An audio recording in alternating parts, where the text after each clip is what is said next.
Forfatterskolen er for unge, 12-16-årige, som har lyst til at skrive, og som har lyst til at blive bedre til at skrive, har lyst til at fordybe sig i og formulere sig skriftligt. Den første forfatter, vi skal høre, er Louise Brøndel med Skriget.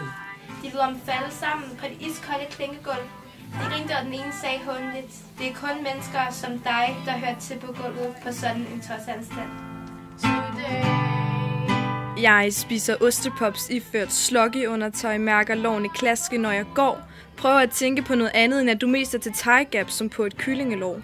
Men det er lidt svært, når det står skrevet med stræk. Det hele startede natten på min 7-års fødselsdag.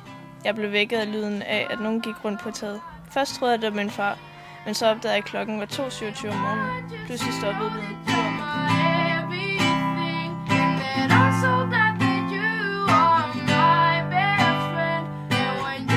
Når du melder dig, så melder du dig til et forløb, hvor du kommer en gang om ugen og sidder sammen med de andre unge og har skriveøvelser. Der er en professionel forfatter på hver gang, og der er nogle gange nogle forskellige forfattere. Alt efter om det er digte, eller det er fanfiction, eller hvad det er, I har fat i. Jeg har været på forfatterskolen her og blevet undervist af Charlotte Weite, og vi har haft nogle forskellige skriveøvelser. For eksempel øvelser, hvor vi skulle kigge rundt på biblioteket og så personificere bøgerne for eksempel, eller vinduet og sådan noget, og skrive ud fra det. Jeg vil gerne blive bedre til at skrive og spore mig lidt mere ind på min stil. Det brænder på tungen. Mors panerede tårer som rødspætter salvet i romel og smør. Bordet er ikke dækket. Mor med forklæde om halsen. Mange blomster har jeg købt. Som sidste hilsen, inden Madame Blå tager patent på husets eneste ungmø.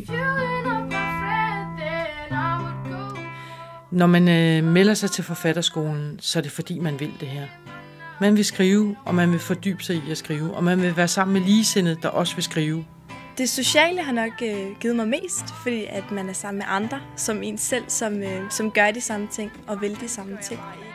Så jeg tror bare, at jeg skal blive bedre til at elske den her krop, for den er faktisk fucking ok, selvom den for dig nok ikke er ok nok.